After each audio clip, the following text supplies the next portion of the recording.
ጤና ይስጥልን ተከብራችሁ የብር ሬዲዮ ቤተሰቦችና አድማጮች የዕለቱን ዜናዎችን እናሰማችኋለን። ዜናውን እናሰማችሁን ሀብታሙ አስፋና ታምሩ ገዳን ባለንበት ሰዓት አቆጣጠር የዛሬ መጋቢት 1 ቀን 2017 ዓ.ም ዜናዎችን ከማሰማታችን በፊት አርዕስተ ዜናውን እናስቀድማለን።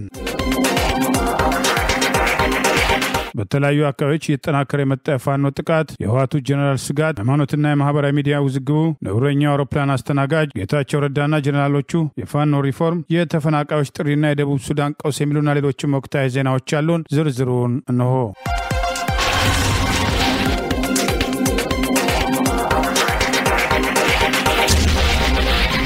የአማራ ፋኖ በጎጃም በተለያዩ ግንባሮች በጠላት ላይ የወሰደ ያለውን እርምጃ አጠናክሮ መቀጠሉን አስታወቀ። አገዛዙ ሰላማዊ ሰዎች ላይ አነጣጥሮ የሚፈጽመውን ጭፍጨፋ ቀጥሏል። በአንድ ወር ውስጥ ብቻ ከ142 በላይ ንጹሐን በፋግታ ለኮማ ወረዳ መጨፍጨፋቸውን የአማራ ፋኖ በጎጃም አስታውቋል። የአማራ ፋኖ በጎጃም አምስተኛው ራስ ቢትወደድ መንገሻ አትኪም ክፍለ ጦር ገረመው ወንዳወክ ብርጌድ ጠላት ላይ ባለፉት 2 ቀናት የካቲት 29 ቀንና ትላንት የካቲት 30 ቀን 2017 ዓ.ም እስከ ምሽት ድረስ በወሰደው ድንገተኛ እርምጃ ከ20 በላይ ራሱን መከላከያ ብሎ የሚጠራው ያገዛዙ ስልጣን አስጠባቂ ሰራዊት አባላትን ሲደመስስ በርካቶችን ማቁሰሉን አስታውቋል። የአማራ ፋኖ በጎጃም ዛሬ መጋቢት 1 ቀን 2017 ባወጣው በዚሁ መግለጫ በዚህ ግንባር 3 ሚሊሻዎች በጦርነቱ እስከ ወዲያኛው ሲደመሰሱ በከባድ ሁኔታ የቆሰሉም አንድ የሚሊሻ አባል እንዳለና በከባድ ሁኔታ ቆስሎ የነበረ አንድ የሚሊሻ አባል መሞቱንም አስታውቋል። ቋሪትን ለመውረድ ግዳጅ ተሰጥቶት ጉዞ ከጀመረ 4 ቀን ያሳለፈው ጨፍጫፊው ሰራዊት ገነት አቦን አልፎ የነበረ ቢሆንም ጀግኖቹ ወደ መጣበት እያስፈረጠጡት ይገኛል ሲል ገልጿል። በሌላ ግንባር የአማራ ፋኖ በጎጃም 3ኛው አገው ምድር ክፍለ ጦር 10 አለቃ ኤፍሬም አጥናፉ ብርጌድ የተሳካ የደፈጣ ጥቃት በመፈጸም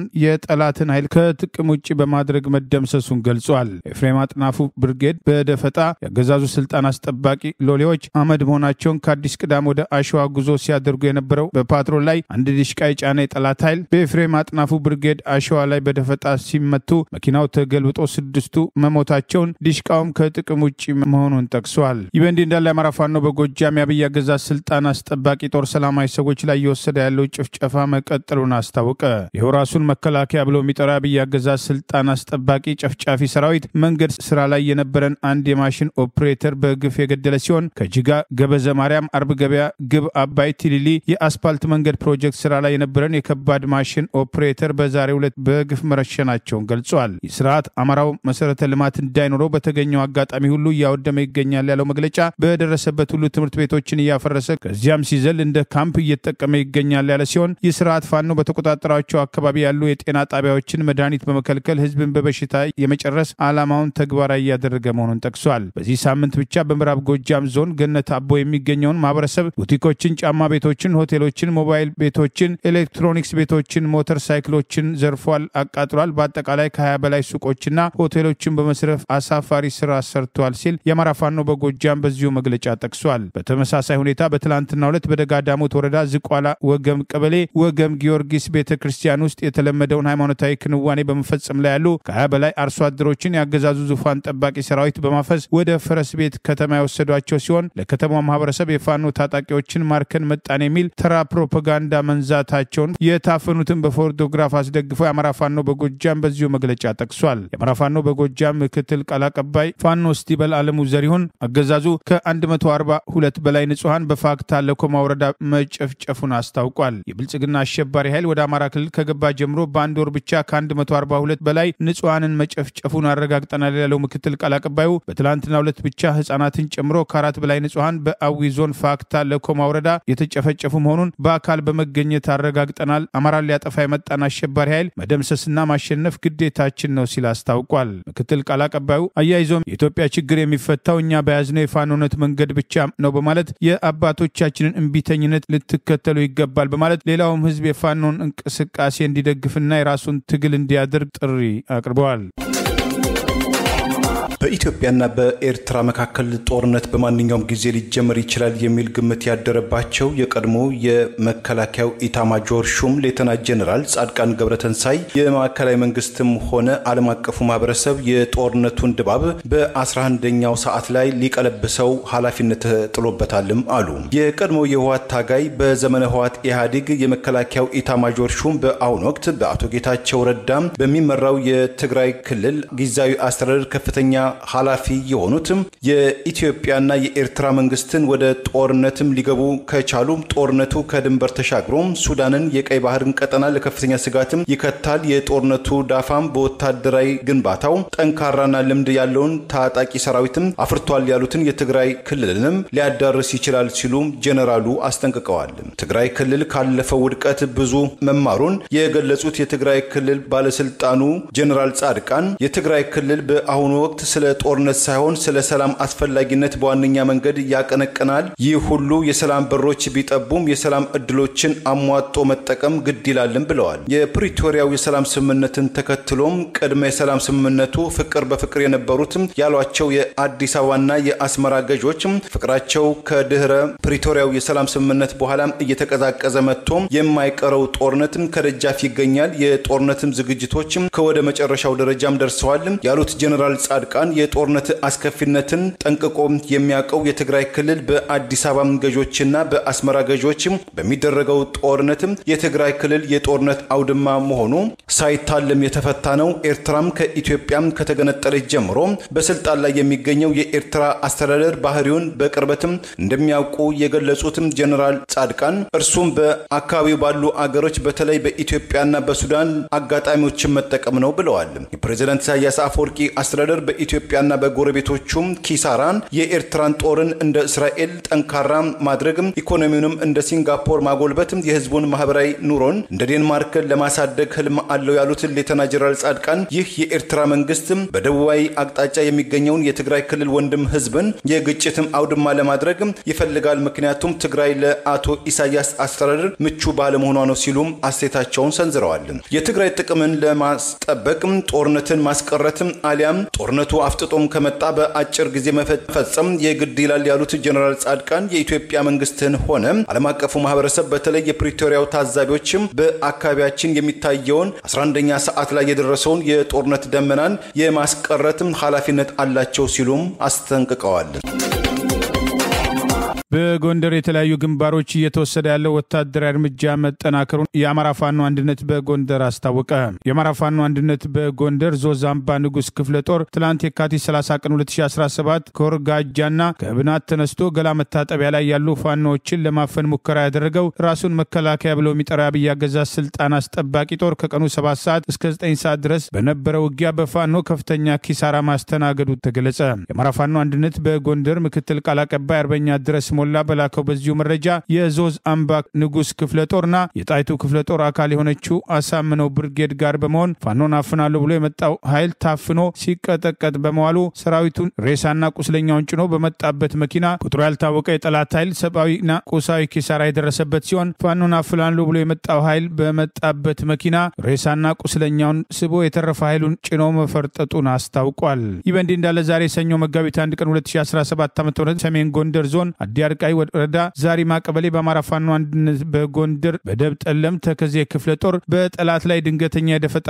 ጥቃት በመሰንዘር የሚሊሻ ጽፈት ቤት ኃላፊና የብልጽግና ጽፈት ቤት አደረጃጀት ምክትል ኃላፊን ጨምሮ 3 ያገዛዙ ባንዳ አመራሮችን አብረዋቸው አጅበዋቸው የነበሩ በርካታ ስልጣን አስጠባቂ ሰራዊት አባላትን መደምሰስ መቻሉ ተገልጿል። ከዚህ በተጨማሪ በተለያዩ ግንባሮች በጎንደር ተመሳሳይ ወታደራዊ እንቅስቃሴዎች መኖራቸው የታወቀ ሲሆን በአካባቢው ኔትወርክ እንዲቋረጥ መደረጉን ተከትሎ የየክፍለ ጦሩ ህዝብ ግንኙነት ኃላፊዎች መረጃ በጊዜ ባይወጡም በተለያዩ ግንባሮች እየተካሄደ ያለው ውጊያ ተጠናክሮ መቀጠሉ ታውቋል። ይህ በእንዲህ እንዳለ ከኤርትራ ጋር ወረራ ያደርጋል በሚል አንዳንዶች የወደብን ጉዳይ አጀንዳ ለማድረግ እንጂ ኤርትራን ለመውረድ ድፍረት የለውም ቢሉም የአብይ አገዛዝ ለጦርነት ከሚያደርገው ዝግጅት ጎን ለጎን የኤርትራና የአማራ ህዝብ በድንበር የሚያደርጉትን ግብይት እንደ ወንጀል በመቁጠር ማንኛውም ሸቀጥ እንዳይለዋወጡ ገዳ መጣሉን በአካባቢው የነጋዴዎች ንብረት በዚህ ሰበብ እየተዘረፈ መሆኑን ያገኘነው ተጨማሪ መረጃ ይገልጻል። ጤፍና በርበሬ ጨምሮ ከአማራ ክልል ወደ ኤርትራ ነጋዴዎች የሚያስገቧቸው ሸቀጦች ከኤርትራ በኩል የተለያዩ ቁሳቁሶችን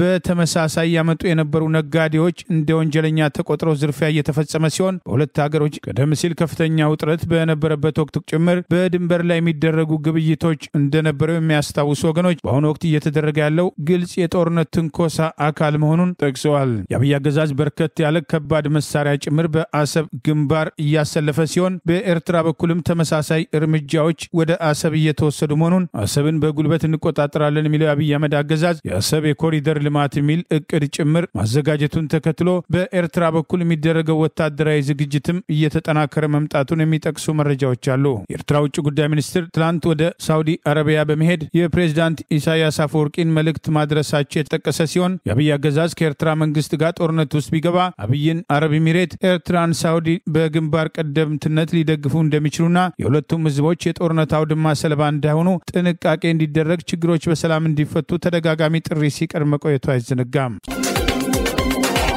በናይማር ወይም የቀድሞዋ በርማ በአስቸጋሪ ሁኔታ ውስጥ የነበሩ 32 ኢትዮጵያን ወደ አገራቸው ኢትዮጵያ መመለሳቸው ተገለጸ። 45 ሰዎችም ደግሞ ምሽት ላይ ወደ ኢትዮጵያ ይገባሉም ተብሎ ይጠበቃል። በናይማር በአስቸጋሪ ሁኔታ ውስጥ የነበሩ 32 ኢትዮጵያን ወደ አገራቸው እንዲመለሱ መደረጉን መንግስት ያስታወቀ ሲሆን እንደሚገኘው የኢትዮጵያ ኤምባሲ በናይማር በእገታ ስር ቆይተው ወደ ታይላንድ ከተሻገሩ 133 ኢትዮጵያን መካከል 32ቱም ዛሬ ወደ አገራቸው ተመልሰዋል ሲል ገልጿል። ሌሎቹም 43 ኢትዮጵያን ዛሬ ምሽትም ይገባሉም ተብሎ እንደሚጠበቅም ተገልጿል። ቀሪዎቹ በታይላንድ ማቆያ የሚገኙ 58 ኢትዮጵያን ወደ ኢትዮጵያ ለመመለስም ኤምባሲው ጥረት እያደረገ መሆኑ የተገለጸ ሲሆን ከዚህ በተጨማሪ ጃፓን በሚገኘው የኢትዮጵያ ኤምባሲ በኩል በናይማር በአስቸጋሪ ሁኔታ ውስጥ የሚገኙ ሌሎችም ኢትዮጵያን ወደ ታይላንድ በማሻገር ወደ ኢትዮጵያ ለመመለስ ጥረት የተደረገ እንደሚገኝ የውጭ ጉዳይ ሚኒስቴር ያወጣው መረጃ ይገልጻል። እነዚህ የተሻለ ህይወት ለመምራት በማለትም በናይማር በወሮበሎችም እጅ የወደቁ በርካታ ኢትዮጵያን ወደ አገራቸው ከመመለሳቸው በፊትም በዛ በሚገኙ ወረበላዎችም የተለያዩ ጥቃቶች እንደሚደርስባቸው የሰዎችን የኢንተርኔት እና የባንክ አካውንት እንዲበረብሩ እንደሚደረጉ በቀን የሚሰጣቸውን ኮታ ማካተት ወይም መሙላት ካልተቻሉ የኤሌክትሪክ ግርፋትና የተለያዩ የሰብአዊ መብት ችግሮች እንደሚገጥማቸው ከዚህ ቀደም በተለያዩ ጊዜያት መዘገባችን ይታወሳል። የአማራ ፋኖ በሸዋ ከሰም ክፍለ ጦር ነበልባል ብርጌድ በአረርቲ ከተማ አብይ አገዛዝ ስልጣን አስጠባቂ ወታደሮች ላይ ድንገተኛ ጥቃት ሰንዝሮ ድል መቀዳጀቱን አስታወቀ። የአማራ ፋኖ በሸዋ ከሰም ክፍለ ጦር ነበልባል ብርጌድ ትላንት የካቲት 30 ቀን 2017 ዓ.ም ከምሽቱ 3 ሰዓት ከ20 ገደማ መሃል አረርቲ ከተማ ላይ አዲሱ ከብት ተራ አካባቢ ለቅኝት የወጣው ራሱን መከላከያ ብለው የሚጠራው አብይ አገዛዝ ስልጣን አስጠባቂ ጦር ላይ የነበልባል ብርጌድ 4 ፋኖች በከፈቱት ተኩስ የአገዛዙ ሁለት ከፍተኛ አመራሮች ከናጃቢዎቻቸው እስከ ወዲያኛው መሸኘታቸውን አስታውቋል። ብርጌዱ በላከው መረጃ የተጠና በተባለው በዚህ ኦፕሬሽን በጠላት ላይ ከፍተኛ ድንጋጤ መፍጠሩንም የአማራ ፋኖ በሸዋ ከሰም ክፍለ ጦር ነበልባል ብርጌድ ሚዲያና ኮሙኒኬሽን ባወጣው መረጃ ገልጿል። ዛሬ መጋቢት 1 ቀን 2017 ዓ.ም የትላንት ምሽቱን ወታደራዊ ጥቃት አስታኮ በወጣው በዚሁ መግለጫ በተጠና መልኩ የብርጌዱ ቃኝና መሐንዲስ በጥምረት በወሰዱት ልዩ ኦፕሬሽን አረርቲ ከተማ የተላኩት የብርጌዱ አባላት የተሳካ እርምጃ በመውሰድ ጠላት ላይ ድል መቀዳጀታቸውን አስታውቋል። በፋኖ እርምጃ ከተወሰደባቸው ያገዛዙ ከፍተኛ አመራሮች ከናጃቢዎቻቸው 5 ክላሽንኮፕና 1 መገናኛ ሬዲዮ በማረግ ልዩ ኦፕሬሽኑን አጠናቀው ተልኮ የወሰዱት የብርጌዷ ፋኖች ከተማውን ለቀው መውጣታቸውን የብርጌዱ ህዝብ ግንኙነት ክፍል ዛሬ መጋቢት 1 ቀን 2017 ባወጣው በዚሁ መግለጫ ጠቅሷል። የአብይ አገዛዝ ስልጣን አስጠባቂ ጦር ኦሮሚያ ልዩ ኃይል ሚሊሻና ሰላም አስከባሪ የሚባሉት ሰሞኑን በተለያዩ አካባቢዎች የአማራ ብሔር ተወላጆችና የኦርቶዶክስ እምነት ተከታዮች ላይ ያነጣጠረ ጥቃት በመፈጸም ተደጋጋሚ ጭፍጨፋና ጉዳት ማድረሳቸውን የአማራ ፋኖ በሸዋ ትላንት ባወጣው መግለጫ መጥቀሱን መዘገባችን አይዘነጋም። በአገር ቤት በዜጎች ላይ እየደረሰ ያለውን መከራ ወደ ጎን በማድረግ የማህበራዊ ሚዲያ ዋና አጀንዳ የሆነው የሃይማኖት ጉዳይን ተከትሎ በሁሉም ወገኖች መረጋጋት እንደሚገባና የስርዓቱ መጠቀሚያ ከመሆን መቆጠብ እንደሚያስፈልግ ጥሪ እየቀረበ ነው። እፎይ በሚል ስሙ በማህበራዊ ሚዲያ የሚጠቀመውና የሰነዘራቸውን አስተያየት ተከትሎ ቁጣ አለብን የሚሉ አደባባይ ወጥተው ሰልፍ እስከ ማድረግ የደረሱ ሲሆን አንዳንድ የሃይማኖት አባቶችም መንግስት ህጋዊ እርምጃ እንዲወስድ እስከ መጠየቅ የደረሱ ሲሆን በተቃራኒው አህመድ ዲድ ጀበልን ጨምሮ የተለያዩ አልተገባ አስተያየቶች በክርስትና እምነት ተከታዮች በተለይም በኦርቶዶክስ አማኞች ላይ አነጣጥረው የሚሰነዘሩ አስተያየቶችም ግምት ውስጥ መግባትና ሁለቱም ወገኖች መከባበር ይገባቸዋል የሚሉ ጥሪዎችም ቀርበዋል። ለአንዳንድ የቃላት አጠቃቀሜ ትልቅ ሰዎችና ህጻናት ሲሰሙት ስለሚከብድ ለቃላት አጠቃቀሜ ይቅርታ ጠይቃለሁ። ከዛ ውጭ ያጠፋሁት ነገር የለም። በግልጽ ክርስትናን የሚሳደቡ ግለሰቦችም ይቅርታ እንዲጠይቁ ይደረግ በማለት በቲክቶክ ስሙ እፎይ በማህበራዊ ሚዲያ ምላሽ ሰጥቷል። ግለሰቡን መግደል አለብን ከሚል ዛቻ ጀምሮ መኖሪያ ቤቱ ድረስ በመሄድ ፍለጋ አድርገው እንዳጡት በአደባባይ ከተናገሩት በተጨማሪ ከዚህ ቀደም የአማራ ብሔር ተወላጅ የሆኑ ኢማም በኦነግ ሸኔ ስም ደራ ላይ በግፍ ከና 12 ቤተሰባቸው ከሌሊት ታፍነው ተወስደው ሲገደሉ ዝምታ የመረጠው የእስልምና ጉዳዮች ጠቅላይ ምክር ቤት በዚሁ ግለሰብ ጉዳይ ላይ ዛሬ ጋዜጣዊ መግለጫ ሰጥቷል። በዚሁ መግለጫም የሃይማኖት ተቋማት ጉባኤ ጉዳዩ ከዚህ በላይ ከመክረሩ በፊት የጋራ አቋም በመያዝ አፋጣኝ መፍትሄ እንዲያገኝ አስቸኳይ ውሳኔ እንዲወስን ይህ በአደባባይ የተላለፈ የጥላቻ ንግግርና ሃይማኖታዊ ትንኮሳ በህዝበ ሙስሊሙ ላይ የፈጠረው ህመም በአግባቡ በመረዳት የሚመለከታቸው የጸጥታና ህግ አካላት ተጨማሪ ጥፋት ከመከተሉ በፊት አስቸኳይ እርምጃ እንዲወስዱ የዘመኑ የጥላቻ ንግግር ምንጩ ተራ ግለሰብ ቢመስልም ከጀርባ የአጀንዳ ሐሳብ ተጋሪዎች ያሉት በመሆኑ ህዝባዊ ቁጣ ከመቀስቀሱ በፊት የሀገርና የህዝብ ጉዳይ ያገባናል የሚሉ ሁሉ ከአጠቃላይ ምክር ቤቱ ጋር በመቆም ትንኮሳ እንዲያወግዙ በማለት የእስልምና ጉዳዮች ጠቅላይ ምክር ቤት መግለጫ አውጥቷል። ስለ ክርስቶስ 303 ጥያቄዎች በሚል አህመድ ዲን ጀበል ሰነድ በማዘጋጀት ከዚህ ቀደም ተመሳሳይ ቅስቀሳና የጥላቻ ትርክት በክርስትና እምነት ተከታዮች ላይ በተለይም ኦርቶዶክስ ላይ አነጣጥሮ ሲፈጽም የነበረበትን ሁኔታ የሚያስታውሱ ወገኖችና በማህበራዊ ሚዲያም እንደፎይ ሁሉ ከሙስሊሞችም የክርስትና እምነትን ባልተገባ መንገድ የሚገልጹ ወገኖች ከድርጊታቸው ሊቆጠቡና የሃይማኖት አባቶች የተባሉትም በእውነት መቆም እንጂ የስርዓቱን አጀንዳ ለማራመድ በተለያዩ ጊዜ ሃይማኖትን ሽፋን በማድረግ የሚያደርጓቸውን እንቅስቃሴን ሊያቆሙ ይገባል የሚሉ ጥያቄዎችም በማህበራዊ ሚዲያ ተከትለው ቀርበዋል። በደራ በዚሁ ዓመት የእስልምና እምነት ኢማም የሆኑ የአማራ ብሔር ተወላጅ ከና 12 ቤተሰቦቻቸው ታፍነው ከተወሰዱ በኋላ ሁለት የቤተሰቦቻቸው አባላት ብቻ ሲለቀቁ በግፍ የተጨፈጨፉበት በተመሳሳይ ክርስትና እምነት ተከታዮችም በዚያው ደራና ባሩሲ ጭፍጨፋ ሲፈጸምባቸው ሲኖዶሱም ሆነው የእስልምና ጉዳዮች ጠቅላይ ምክር ቤት ዝምታ መምረጣቸው በተደጋጋሚ በወቀሳ ሲነሳ ቆይቷል። በማህበራዊ ሚዲያ እፎይ እስልምና እምነት ተከታዮች ከሚከተሉት ሐዲስ እየጠቀሰ ያሰራጨውን መረጃ በተመለከተ በግለሰቡ ላይ እርምጃ ይወሰድልን የሚሉ ተቃዋሚዎች ዛሬ እስከ መሰለፍ የደረሱ ሲሆን የአማራ ብሔር ተወላጅ የሆኑ የእስልምና እምነት ተከታዮች በወለጋ ሲጨፈጨፉም ሆነ በሌሎች ቦታዎች ተመሳሳይ ጉዳት ሲደርሱ ዝምታ የሚመርጡት ሞጣ ላይ መስጊድ ተቃጠለ በሚል አገሩን በሙሉ በአማራ ህዝብ ላይ ጥላቻ ሲቀሰቅሱ የነበሩት እነ አህመድ ዲን ጀበልም እኩል በህግ ተጠያቂ ሊሆኑ ይገባል የሚሉ አስተያየቶችም ተከትለው ቀርበዋል። ህዝቡ በጦርነት በኑሮ ውድነት እየተሰቃየ ባለበት በዚህ ወቅት የሃይማኖት ጉዳይን ለልዩነት አጀንዳ በማድረግ የህዝቡን የትኩረት አቅጣጫ ለማስቀየስ የሚደረግ እንቅስቃሴ ለሁለቱም ወገኖች እንደማይጠቅምና መከባበር እንደሚያዋጣም አንዳንዶች አስተያየታቸውን ሲሰጡ ተመልክተናል።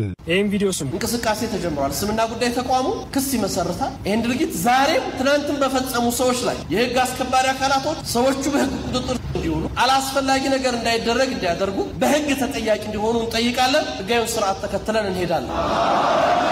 ይሄን ያነሳሁት በጣም አሪፍ ምክንያቱም እኛም በሃይማኖታችን ስለማንደራደር ማለት ስለዚህ እንዳልከው ከጥንት ጀምሮ እስካሁን ድረስ ማን ምን ይያለ እንደነበር በመረጃ ብዙ መረጃዎች ስላሉ ህግ ለሁሉም እኩል ስለሆነ ይውጣ። ይሄ አስኬደ ማን ልክን የተናገረው ማን ልክ አልተናገረም የሚለውንም በደንብ መለየት ስለምንችል እንደተባለው በሃይማኖት ዙሪያ የተደረጉ የጥላቻ ንግግሮች የተጻፉ መጽሐፍቶች እያንዳንዱ ነገር በሰነድ ስላለ ይውጣ። ከዛ በኋላ ህግ መጠየቅ ባለበት መልኩ ደግሞ ይጠይቅ። ከዛ በኋላ ህግ ይሄንን ካደረገ በኋላ ደግሞ ሌላ ህግ ወጥቶ ሰዎች የሰዎችን ሃይማኖት እንዳይነ የሚያስደርጉ የሃይማኖት ተቋማትን የሚያቃጠሉም ያፈረሱም ያበላሹም ሰዎች እንደየ ሃይማኖታቸው የሚጠየቁበት ይዘረጋል። ይሄ በደንብ እኔን የሚያስማማ ከዛ በኋላ ህግ ይከበራል ማለት በአውሮፕላን ውስጥ በሚገኝ መጸዳጃ ክፍል ውስጥ ድብቅ ካሜራ በመትከል ጨቅላ ህፃናትን ሲቀርጽ የነበረ አንድ የአውሮፕላን አስተናጋጅም ጥፋተኝነቱን አመነ። ግለሰቡ እስከ 20 ዓመት እስራት ይጠብቀዋልም ተባለ። ንብረትነቱ የአሜሪካ አየር መንገድ የሆነ አውሮፕላን ውስጥ በበራሪ አስተናጋጅነት ወይም ፍላይት አቴንዳንስ ይሰራ የነበረው የ37 ዓመቱ ኢስቴም ቶምሰን በአውሮፕላኑ መጸዳጃ ክፍል ውስጥ በተደጋጋሚ ጊዜያት በድብቅም ስልክ በመቅረጽ ለአቅመ ሔዋን ያልደረሱ ጨቅላ ህፃናትን ውስጣዊ አካልን በስልኩ ውስጥ በመያዝ በማስሰስ ግዛት በቀረበበት የፌዴራል ደረጃ ክስ በሳምንቱ ማብቂያ በተካሄደም ችሎትም ጥፋተኝነቱን አምኗል። ባለፈው ዓመት በቁጥጥር ስር የዋለው ተከሳሹ ቶምሰን በስልኩም አይክላውድ ላይ በተካሄደው ፍተሻም እድሜያቸው ከ7፣ 9፣ 11 እና 14 ዓመት የሆናቸው ጨቅላዎችን በአውሮፕላኑ መጸዳጃ ክፍል ውስጥ ያማለለ በማስገባት በድብቅም የቀረጸበትን ማስረጃ በኤግዚቢትነት ተይዞበታል።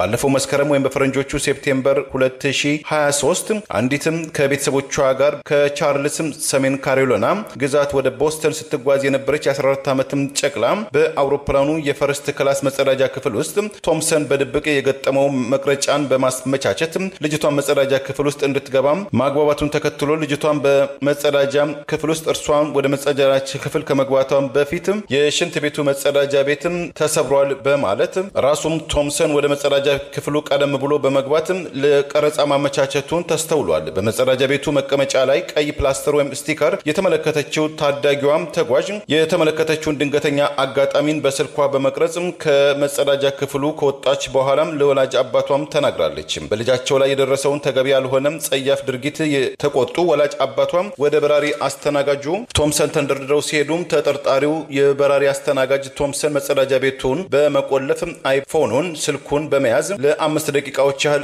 ራሱን ከርችሞም ለመቀመጥም ተገዷል። አውሮፕላኑ ቦስተን ሎጋን ኤርፖርትም ሲደርስ የጸጥታ ኃይሎች ባደረጉት ፍተሻ ተጠርጣሪው የአውሮፕላኑ አስተናጋጅም ቶምሰን የአይፎኑን ስልክን ሙልጭም አድርጎ በማጽዳትም ፋክተሪ ሴቲንግ ላይ በማስቀመጡም በማስረጃነትም ተረጋግጦበታል። በአመት ውስጥ ወደ 5 ጊዜያት ተመሳሳይ ጸያፍ ድርጊቶች መፈጸሙ የተረጋገጠበትም የአንዲት የ9 ዓመትም ጨቅላ ከቤተሰቦቿ በመጓዝ ላይ ሳለችም የቀረጻትን 50 የተለያዩ ምስሎችን በማስረጃነት ተይዞበታል።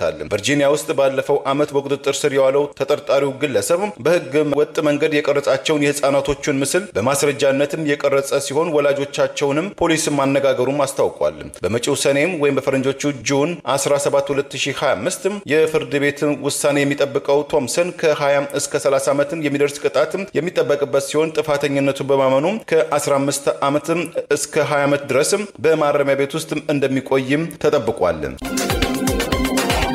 በጌታቸው ረዳና በነ ዶክተር ደብረጽዮን ገብረ ሚካኤል ቡድን መካከል ያለው መካረር እየተጠናከረ መሄዱ ታውቋል። ዛሬ ሌሊት አንዱ ላይ እርምጃ ሊወስድ ይችላል የሚሉ ግምቶች አሉ። ጌታቸው ረዳ ዛሬ በሰጠው መግለጫ 3 ጀነራሎችን ከስራ አግዷል። ይሄ የነ ዶክተር ደብረጽዮን ቡድን ወደ ስልጣን ተመልሶ እንዳይመጣ ከኃይል በስተቀር ያሉትን አማራጮች ሁሉ ተጠቀማለሁ ሲል አስጠንቅቋል። የትግራይ ክልል ጊዜያዊ አስተዳደር መሪ ጌታቸው ረዳ ከኤርትራ መንግስት ጋር የጀመረውን ግንኙነት አጠናክሮ እንደሚቀጥል በነ ዶክተር ደብረጽዮን የሚመራው ቡድን ተመልሶ ወደ ስልጣን እንዳይመጣ ከኃይል በስተቀር ሁሉንም አማራጮች ይጠቀማሉ በማለት ትግራይን ማስተዳደር የማይችልበት ደረጃ ላይ መድረሱን ጭምር ዛሬ በሰጠው ጋዜጣዊ መግለጫ ጠቅሷል። በህወሓት የበላይነት የተቆጣጠረው ጊዜያዊ አስተዳደር እንዲለወጥ በነ ዶክተር ደብረጽዮን ገብረ ሚካኤል ቡድን በኩል የሚቀርበው ጥያቄና ጌታቸው ረዳ ህጋዊ ነን ብሎ የሚያደርገው እንቅስቃሴ ተከትሎ የሁለቱ ኃይሎች የስልጣን ሽኩቻ እየተካረረ መሄዱ ማሳያ ነው የተባለ ሲሆን የነ ዶክተር ደብረጽዮን ገብረ ሚካኤል ቡድን ዛሬ ሌሊት በነ ጌታቸው ረዳ ቡድን ላይ እርምጃ ሊወስድ ይችላል የሚሉ ስጋቶች ባሉበት ሁኔታ ውስጥ ጌታቸው ረዳ በዛሬው ዕለት 3 ጀነራሎችን ከስራ ማገዱን አስታውቋል። ሜጀር ጀነራል ዮሐንስ ወልደ ጊዮርጊስ መዲድ፣ ሜጀር ጀነራል ማሾ በየነና ብርጋዴር ጀነራል ምግበይ ኃይለ በጊዜያዊነት ከስራ ታግደዋል የተባለ ሲሆን ቀደም ሲል የጊዜያዊ አስተዳደሩ ምክትል አዛዥና የጊዜያዊ አስተዳደሩ ምክትል ፕሬዝዳንት ማዕረግ የትግራይ ጸጥታ ኃላፊ ጀነራል ታደሰ ወረደን ከስራ ማገዱ አይዘነጋም። ይህ በእንዲህ እንዳለ ዛሬ መጋቢት 1 ቀን 2017 ዓ.ም የሱዳን ደህንነት ኃላፊና የህወሓት ከፍተኛ ወታደራዊ አዛዥ ከሆኑት አንዱ ተገናኝተው ምክክር ማድረጋቸውን የሚጠቅሱ ተጨማሪ መረጃዎች ወጥተዋል። የሱዳን ደህንነት ኃላፊ ጀነራል አባዲ በመባል የሚታወቀው ከህወሓቱ ጀነራል ሙዘይ አርሚ 7 እና የአንድ ኮር ሻለቃ አመራር ስታፍ አመራሮች ሸረሪና ላይ ስብሰባ አድርገው ነበር የሚለው መረጃ ወጥቷል። የስብሰባው ዓላማ ከኛ በላይ ተዋክታችሁ ነፍሳችንን አትርፋችሁልናልና እናመሰግናችኋለን የሚል ሲሆን ኢትዮጵያን ጨምሮ ሌሎች ሀገሮች ጋር በመተባበር ሲዋጉን እናንተ ግን ከኛ ጎናችሁ በመዋጋታችሁ እናመሰግናለን በሚል ለሱዳን ምስጋና አቅርቧል በሚል ከአብይ አህመድ አገዛዝ ጋር የወገኑና የጌታቸው ረዳ ቡድንን የሚደግፉ ባሰራጩት መረጃ ገልጸዋል። ከምስጋናው ባሻገር የማረኳቸውን የጦር መሳሪያዎች በሙሉ ተወስዳላችሁ፣ ለሰራዊታችሁ የአንድ ወር ደሞዝ ቀለብና ስራ ማስኬጃ እንከፍላለን በማለት የህወሓቱ ጀነራል መናገሩን ይኸው መረጃ ይጠቅሳል። በሌላ በኩል ዛሬ ጌታቸው ረዳ የትግራይ አስተዳደርን መቆጣጠርና መምራት አለመቻሉን የገለጸ ሲሆን ይህንኑ ጫና ተከትሎ የነ ዶክተር ደብረጽዮን ገብረ ፓትሪያርካል ቡድን ወደ ስልጣን ተመልሶ እንዳይወጣ የሚቻለውን ሁሉ አደርጋለሁ ማለቱ በሌላው ወገን የኃይል እርምጃ ሊወሰድ ይችላል የሚሉ ስጋቶች መኖራቸው ታውቋል። የሁለቱ ኃይሎች የስልጣን ሽኩቻ ለአብይ አስተዳደር የተመቸ መሆኑ ተደጋግሞ ሲጠቀስ ቆይቷል። ጌታቸው ረዳ ከኤርትራ መንግስት ጋር ጀምረን የነበረው ግንኙነት አሁንም ማጠናከርን እንቀጥላለን ያለ ሲሆን በኢትዮጵያና ኤርትራ መንግስት መካከል ያለው ልዩነት የቃላት ጦርነት አልፎ ወደ ግጭት እንዳያመራና ትግራይ ተገዳ ወደ አልፈለገችው ጦርነት እንዳትገባ እየተከላከልን ነው ሲል በዚሁ መግለጫ ላይ ጠቅሷል። የአማራ ፋኖ በጎጃም ከህዝብ ጋር ያደረጋቸውን ውይይቶች ተከትሎ ህዝብን በኃይል አገዛዙ ማንበርከክ እንደማይችልና ህዝቡ ለህልውናው ትግል ቆራጥ መሆኑን ማስመስከሩ ተገለጸ። የአማራ ፋኖ በጎጃም በተቆጣጠራቸው ቀጠናዎች ህዝባዊ ውይይት ማድረጉና የህዝባዊ ውይይቱ ዋና ዋና አጀንዳዎችና ከህዝቡ የተገኙ ምላሾችን በተመለከተ የገለጸ ሲሆን ከህዝቡ ጋር በተደረጉ ውይይቶች የተነሳው ዋናውና ትልቁ ጉዳይ በየአካባቢያችን የገባውን ጠላት በህዝብ ማዕበል እንዋጠው የሚል ሲሆን አማራን በኃይል ማንበርከክ እንደማይቻል ህዝባዊ አቋም ተወስዷል ሲል የአማራ ፋኖ በጎጃም ዋና ቃል አቀባይ ፋኖ ማርሸት ጻው ባወጣው በዚሁ መረጃ ጠቅሷል። በውይይቱ ላይ የተነሱ ዋና ዋና ነጥቦች የህልውና ትግሉ ጠቅላላ ቁመና በመፍረስ ላይ ስላለው ያገዛዙ ስልጣን አስጠባቂ ጦር መከላከያ ከየአካባቢው ተሰባስበው ከመከላከያ ጋር ስለወገኑ የሚሊሻ አባላትና ካድሬዎች ጉዳይ የውጊያው ድባብ መልሶ ህዝባዊ ማዕበል እንዲፈጥር ስለማድረግ ከቀበሌ እስከ ወረዳ ባሉ አካባቢዎች ስለተቋቋሙ ጊዜያዊ አስተዳደር ተግባራትና እንቅስቃሴ የሀብት አሰባሰብን በተመለከተ በስርዓቱ ስለወደሙ የጤና ተቋማት፣ የትምህርት ተቋማት፣ የሃይማኖት ተቋማትና ሌሎች የህዝብ መገልገያ ተቋማት ሁኔታን በተመለከተ በቀጣይ በሀገሪቱ ስለሚከሰቱ ሁኔታዎችና ህዝባዊ ዝግጅቶች፣ ስለ አካባቢ ጥበቃና ሰርጎ ገቦችን አድኖ ስለመያዝ፣ የተሽከርካሪ እንቅስቃሴና የትራንስፖርት ታሪፍን በተመለከተ በአካባቢያችን ተመርተው ወደ ሌሎች የሀገሪቱ ክልሎች ስለሚጓጓዙ ምርቶች፣ ማዳበሪያና የሸቀጥ አቅርቦትን በተመለከተ ውይይቱ ላይ መነሳቱንም ጠቅሷል። የአማራ ፋኖ በጎጃም ስራ አስፈጻሚ አባላት፣ የፖለቲካ መኮንኖች፣ የክፍለ ጦር አመራሮችና የብርጌድ አመራሮች በሁሉም ቀጠናዎች ከህዝቡ ጋር ውይይት በማድረግ ላይ እንደሚገኙ ያስታወቀው መረጃ ህዝባዊ ውይይት ኃይል ግንባታ፣ ሎጂስቲክ ማሰባሰብ፣ ስቦ ማስከዳት፣ በከበባ ማጥቃት፣ የፖለቲካ ስራና የዲፕሎማሲ ስራ ተጠናክረው እንደሚቀጥሉ አስታውቋል። ይበንዲ እንዳለ የአማራ ፋኖ በጎጃም አደረጃጀቱን እያጠነከረ መምጣቱና በዚህም የአማራ ፋኖ በጎጃም 8ኛው በላይ ዘለቀ ክፍለ ጦር ስር የሚገኘው ሶማ ብርጌድ ከየካቲት 29 ቀን 2017 ጀምሮ እስከ ዛሬ መጋቢት 1 ቀን 2017 ያደረገው ልዩ ጉባኤ ማጠናቀቁ ተገልጿል። በጉባኤውም የሶማ ብርጌድ አመራርና የሁሉም ሻለቃ ተወካይ አባላት፣ የ8ኛው በላይ ዘለቀ ክፍለ ጦር አመራሮች እንዲሁም የአማራ ፋኖ በጎጃም የፖለቲካ መኮንኖች ተሳታፊ መሆናቸውና 3 ተከታታይ ቀናት በፈጀው ጉባኤ አጠቃላይ የብርጌዱ የስራ አፈጻጸም በጥልቀት ተገምግሞ ወቅታዊ የህዝብ ጥያቄዎችና ፍላጎቶች በልኩ ተዳሰው መታየታቸው ተገልጿል። በመጨረሻም የብርጌድ አመራር እንደገና የማዋቀር የሪፎርም ስራ በመስራትና ቀጣይ የስራ አቅጣጫዎችን በማስቀመጥ ጉባኤው መጠናቀቁ ተገልጿል። በዚህም የአማራ ፋኖ በጎጃም 8ኛው በላይ ዘለቀ ሶማ ብርጌድ ዋና ሰብሳቢ ፋኖ ወርቂሁን ጫኔ፣ ምክትል ሰብሳቢ ፋኖ አብርሃም አበበን ጨምሮ 17 በተለያየ ኃላፊነት ቦታ ላይ ታጋዮች መመደባቸው ተገልጿል። በብርጌዱ አመራሮች መካከል እህት ፋኒትን ጨምሮ የተለያዩ ኃላፊነቶች የተሰጣቸው ለየዝራ ዘርፉ ምደባ መደረጉም ታውቋል። በዚህም የብርጌዱ ቃል አቀባይ ፋኖ ሙሉ ቀን ካሳ ሲሆን ከመረጃና ደህንነት ኃላፊው በስተቀር የሌሎቹ ስም ተዘርዝሮ በመግለጫ ወጥቷል።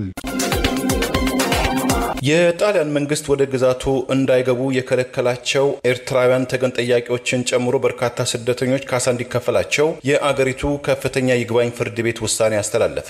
የጣሊያን ከፍተኛ የይግባኝ ፍርድ ቤትም ሰሞኑን ባስቻለው ችሎት እንደ ፈረንጆቹ አቆጣጠር በ2018 ከ150 በላይ ተገን ጠያቂዎች በቀድሞ የጣሊያን የአገር ውስጥ ሚኒስትር ማቴዎ ሳልቬኒ አመራር ስደተኞች በሲሲሊ ወደብ ላይ ለ10 ቀናት በባህር ላይ እንዲንገላቱ ወደ የብስም እንዳይወርዱ መከልከላቸው ፍትሃዊ በመሆኑ ስደተኞቹ ተገቢውን ካሳ ሊከፈላቸው ይገባል ብሏል። በባህር ላይ ለ10 ቀናት እንዲታገዱ ከተደረጉ ስደተኞች መካከል ከኤርትራ የተሰደዱ ወደ 41 የሚደርሱ ስደተኞች ስለደረሰባቸው የአካላዊና ስነልቦናዊ ጉዳት በሰብአዊ መብት ተሟጋቾች አማካኝነት ለጣሊያን መንግስት ላይ ባለፈው ዓመትና ከ4 ዓመት በፊትም ክስ ቢያቀርቡም በታችኛው ፍርድ ቤት ውድቅ በመደረጉ ወደ ከፍተኛው ፍርድ ቤት አቤት ለማለት መገደዳቸውም ታውቋል። ጸረ ስደተኛ አቋም ያላቸው የጣሊያኗ ጠቅላይ ሚኒስትር ጆርጂያ ሜሎኒ አስተዳደራቸው የፍርድ ቤቱን ውሳኔ ወደ ጣሊያን በህገወጥ መንገድ ለመግባት የሚሞክሩ ሰዎች ካሳ ይከፈላቸው ተብሎ የተመናመነውን የግብር ከፋይ የጣሊያን ህዝብን ገንዘብ ተላልፎ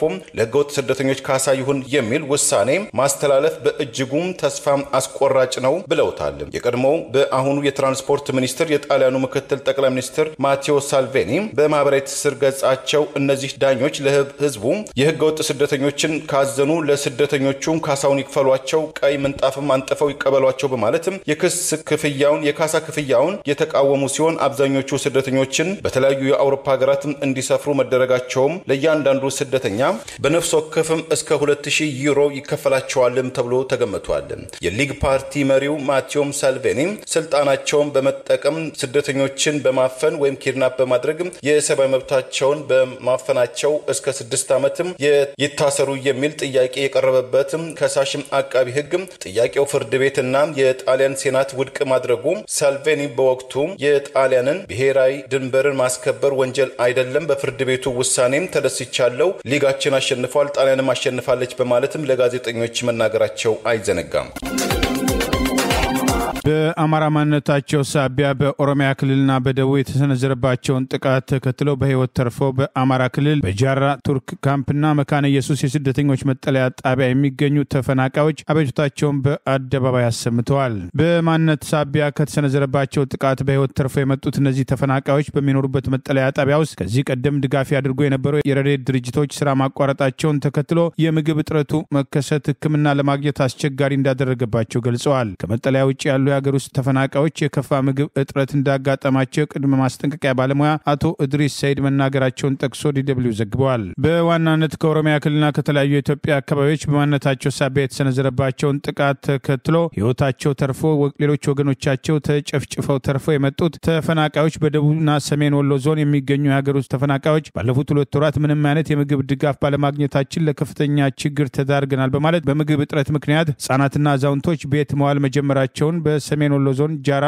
የስደተኞች መጠለያ ጣቢያ ያሉ ተፈናቃዮች ተናግረዋል። ችግር ከልጆቻችን እየለየን ነው ሲሉ የተናገሩት ተፈናቃዮች አሁን 2 ወራችን ነው ሬሽን ከተዘጋብን ምንም ነገር ልናገኝ አልቻልንም። በራብ በባዶ ቤት ውስጥ የወደቁ ህጻናቶች እናቶች የወደቁ በጣም እየተጎዱብን ነው በማለት የራብ ጉዳይ መቼም ከምንም በላይ እያሰቃየን ነው ሲሉ ጥሪ አቅርበዋል። በደቡብ ወሎ ዞን የተወለደሬ ወረዳ የሚገኙ የቱርክ ካምፕ መጠለያ ጣቢያ ያሉ የሀገር ውስጥ ተፈናቃዮችም አሁን የረመዳንና አብይ ጾም ጊዜ ቢሆንም የምግብ ድጋፍ እንደ ከዚህ ቀደሙ ጊዜውን ጠብቆ የሚገኝ ባለመሆኑ መቸገራቸውን ተናግረዋል። ሙስሊም ክርስቲያኑ ጾም ባንድ ጀምሯል፣ ባዶ ነው ያለነው፣ ምግብ አልመጣም፣ ድፍንፍን ብሎብናል በማለት አስተያየታቸውን ሰጥተዋል። በአደባባይ ሆነው ድምጻቸውን ያሰሙት ተፈናቃዮች በከፍተኛ ችግር ላይ መሆናቸውን ገልጸዋል። ባዶ ውሃ ሲጠጡ እንደሚያስቀምጣቸው፣ ሐኪሞች መድኃኒት ሲሰጡ በምንድነው መድኃኒቱ ውጠን በሽታ የምንከላከለው እያሉ የሚያለቅሱ ጭምር እንዳሉ፣ በአካባቢው መጠነኛ ድጋፍ ያደረጉ የነበሩ ግብረ ሰናይ ድርጅቶች ለ90 ቀን አቁሙ ተብሏል በሚል አሁን ቆሙብናል በማለት የሰሜን ወሎ ዞን አደጋ መከላከልና ምግብ ዋስትና ተጠሪ ጽህፈት ቤት የቅድመ ማስጠንቀቂያ ባለሙያ አቶ እድሪስ ሰይድ የአሜሪካ ተራድኦ ድርጅት እርዳታ ማቋረጡ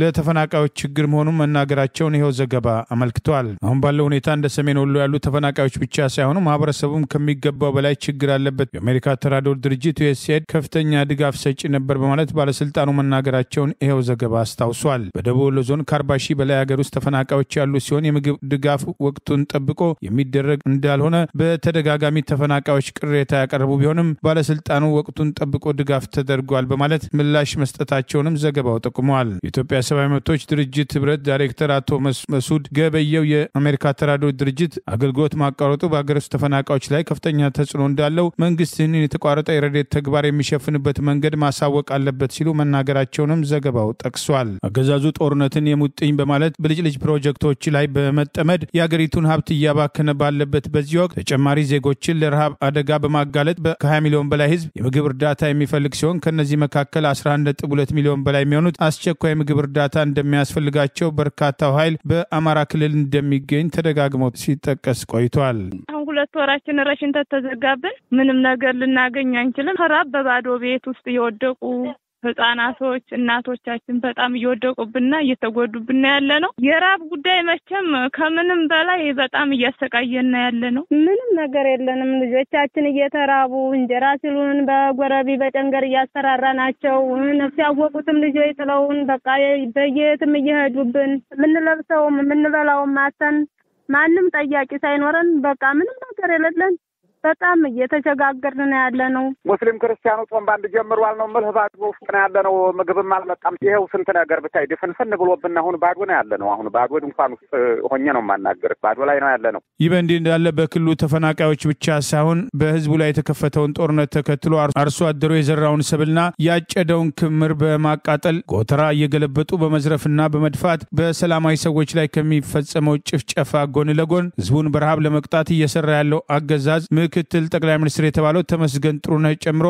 ያገዛዙ ግብርና ሚኒስትር በተገኘበት ዛሬ ባህር ዳር ላይ ተሰብስበው የ10 ዓመት የግብርና እቅድን መክራለን በማለት ሲወያዩ መዋላቸውን አገዛዙ የተቆጣጠራቸው መገናኛ ብዙሃን አስታውቀዋል። በአማራ ህዝብ ላይ የተከፈተውን ጦርነት ከአብይ አህመድ ጎን በመሆን በባንዳነት በመደገፍ ምክትል ጠቅላይ ሚኒስትር የሆነው ተመስገን ጥሩነህን ጨምሮ በፌዴራልና በክልል ያሉ የአማራ ብሔር ተወላጅ አመራሮች የሚወቀሱ ሲሆን አብይ በመፈንቅለ መንግስት ስልጣን ላይ ያወጣው አረጋ ከበደም በዚሁ መድረክ ላይ ተገኝቶ ስለ ግብርና ምርት ሲደሰኩሩ እንደነበር ታውቋል። ታላቅ የገቢ ማሰባሰቢያ መርሃ ግብርና ውይይት በላስ ቬጋስ ከተማ።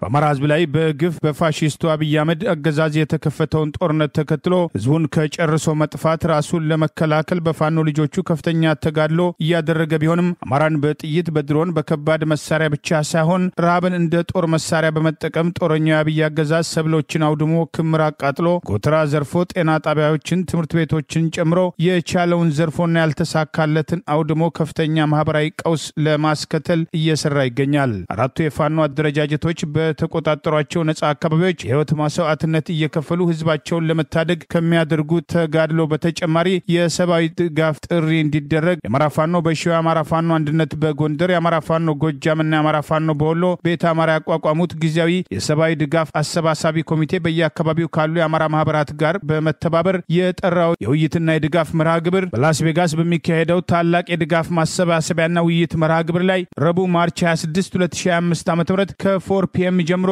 2575 ዌስት ዊንድ ሮድ ላይ በሚካሄደው ዝግጅት ላይ ቀሲስ ዲበኩሉ በላይና ረዳት ፕሮፌሰር ትንግርቱ ገብረ ጻዲቅ የሚገኙ ሲሆን በዝግጅቶቹ ላይ በመገኘት በአማራ ህዝብ ላይ የተከፈተውን ጦርነት ተከትሎ የደረሰውን ሰብአዊ ቀውስ ለማገዝ የበኩልዎን አስተዋጽኦ ያድርጉ። የአማራ ማህበር በኔቫዳ በፋኖ ከተወከሉት ጊዜያዊ ሀብት አሰባሳቢ ኮሚቴ ጋር በመተባበር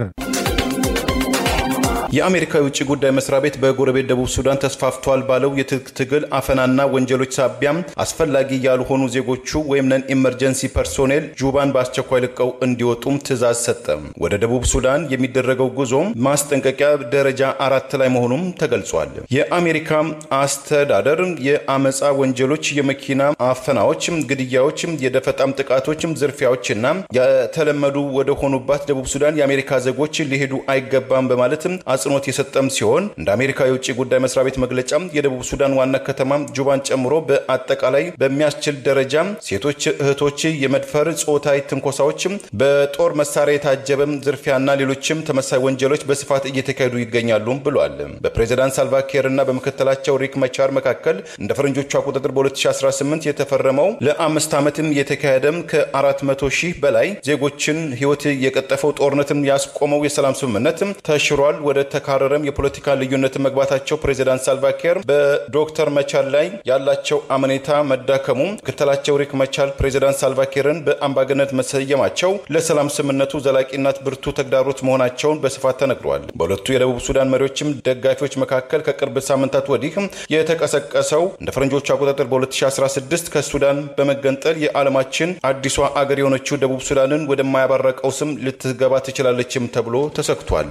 ለምክትል ፕሬዝዳንቱ ሪክ መቻርም ቀረቤታ አላቸው የተባሉ ሁለት ሚኒስትሮች አያሌ ከፍተኛ ወታደራዊ ባለስልጣናትና የደህንነት ኃላፊዎች መታሰራቸውን ተከትሎ በሁለቱም ቡድኖች መካከል ያለው ልዩነት መስፋፋቱም የተወሰኑ ወታደሮችን ናሲር አካባቢ ለመጫን የተንቀሳቀሰው የተባበሩት መንግስታት ሄሊኮፕተር ባለፈው አርብ ተመቶ መውደቁ፣ በውስጡ የነበሩ አብራሪዎችና በርካታ ወታደሮች መሞታቸው ሁኔታዎችን ማወሳሰቡም ታውቋል። ለዛሬ ያሉን ዜናዎች እነዚህ ናቸው። ዜናውን ስታደምጡ ለቆያችሁ የሬዲዮ ቤተሰቦችና አድማጮች ምስጋናችን ድረሳችሁ። የሬዲዮ ኦፊሻል ዩቲዩብ ቻናላችንን ሰብስክራይብ ያላደረጋችሁ ሰብስክራይብ በማድረግ በተጨማሪም የደወል ምልክቱን በመጫን የሬዲዮ ቤተሰብ እንድትቀላቀሉ በአክብሮት እንጋብዛለን። ለወትሮ ሁሉ የሬዲዮ ቤተሰቦች ፕሮግራሞቻችንን ላይክ በማድረግ ሼር በማድረግ አስተያየቶቻችሁን በመስጠት አብሮነታችሁን ትገልጹ በአክብሮት እንጠይቃለን። በድጋሚ እናመሰግናለን። ጤና ይስጥልን። ቸር እንቆይ።